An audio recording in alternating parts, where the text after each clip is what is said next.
Now, all fallen men and women struggle with shyness at some level. However, women in particular are very acute and very affected by shyness, in the same way that men similarly are very affected by insecurity. But shyness is most understood from the feminine perspective, and that's how we're going to approach it. So, what causes shyness?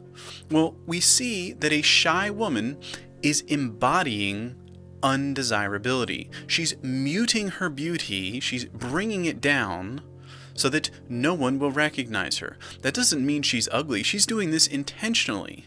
Why would she do this? Because her body has figured out that her soul doesn't have anyone to desire. That's the essence of shyness.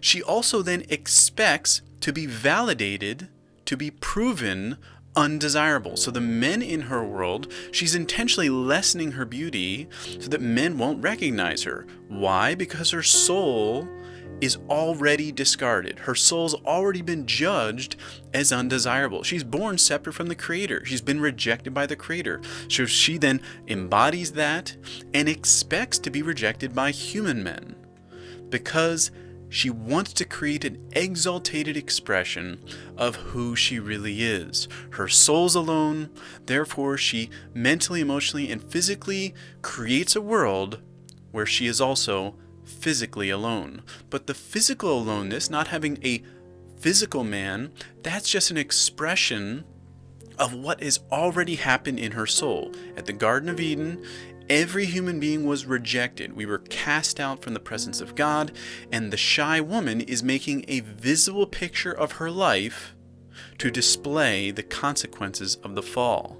So every woman is born separate from the one worthy of her desire. And here's the real cause of shyness. Every woman has this ability to desire. But if you don't have the Creator, you have no one to direct that desire towards. It's a spiritual source. Only the Creator is to be the source of a woman's desire. So how does shyness work? Well, the first thing we realize is that a shy woman has a very attuned body. Her body has figured out what is going on in the soul. The soul is alone. Therefore, the body mutes its own beauty, lowers its radiant presence so that it's assured that human men will reject her, will not see her. And that takes an attuned body.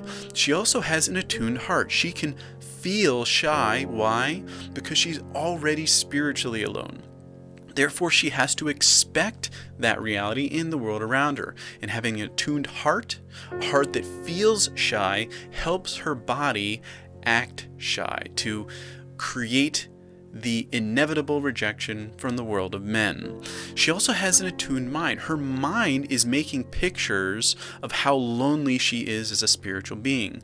She sees herself crying or in a dark room. She has these pictures that express the spiritual desperation of not having anyone living with her.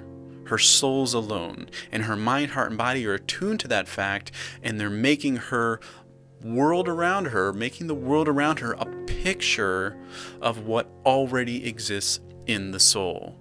So when creation, the mind, heart, body, woman, when they attune to the fallen woman's soul, shyness is natural. So why then does shyness exist?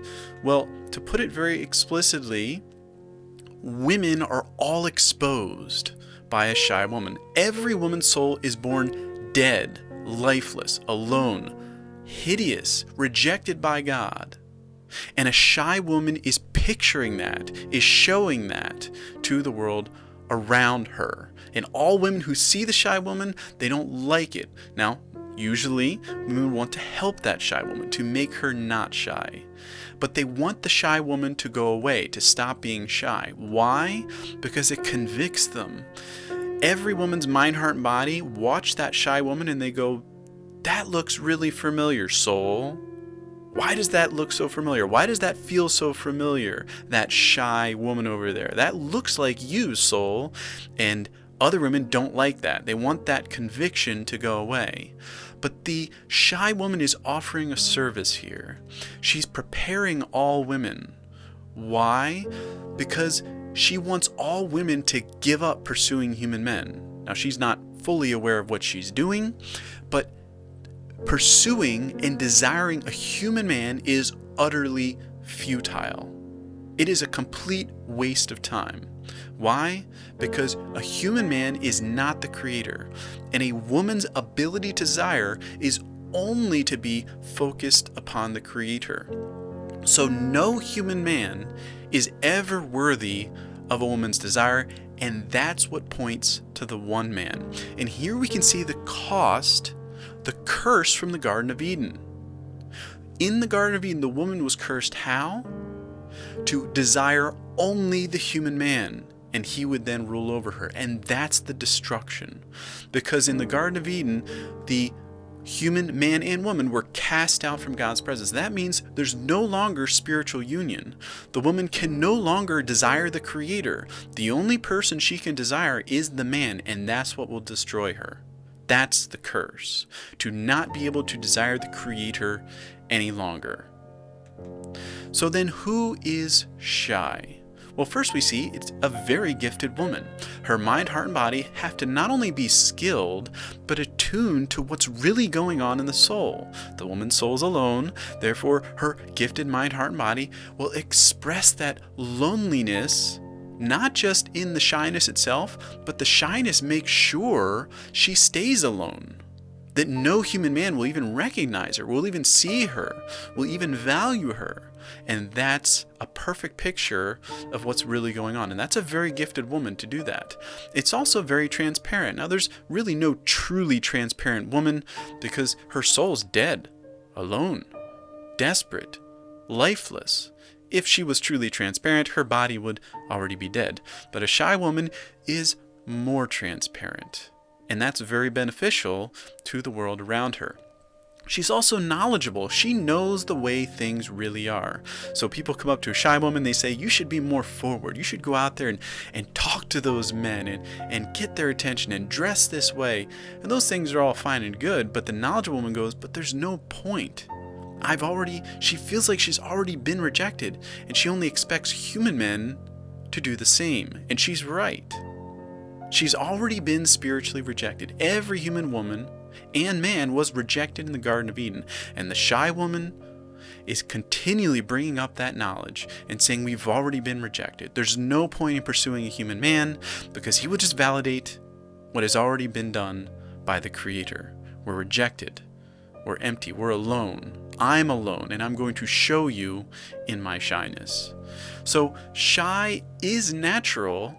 However, modeling the creation that desires the creator, that's the woman's role. She wants to play the role of creation desiring the creator. And here's the paradox, because creation and men don't really want a shy woman. That doesn't mean a shy woman's evil or wrong or sinful. The creation wants a model. Creation wants to see what does it look like to desire the creator, and the woman wants to be that model. So although shy is natural in the fallen sense, it is your joy by faith to be taken back into union with the Creator through the death of His Son, be brought into union again, and then as the woman, you get to teach creation, this is how I desire the Creator. I've been brought back into union, and yes, I'm still fallen. Yes, I'm still undesirable. Yes, I still am learning much, but I now live with the Creator. I'm desiring the Creator, and look, I will now teach you. And she starts with her mind, heart, and body. Mind, heart, and body, this is how I am desiring the Creator, and I'm going to teach you how to do the same. And the woman plays this role, and by playing that role, all of a sudden, a relationship with a man starts making sense. The man isn't actually the creator, but he's the one, he wants to play the creator's role. So if there's a woman who wants to play the role of creation and a man who wants to play the role of the creator, well, that's a great show. It's not the real deal. It's like He's not actually the creator and she's not actually creation, but you're putting on a glorious show. And all of creation wants to see that show. It wants to partake and be a part of this amazing expression of what is happening between two spiritual partners, two souls, and how they're together experiencing the creator and then bringing that experience out into creation.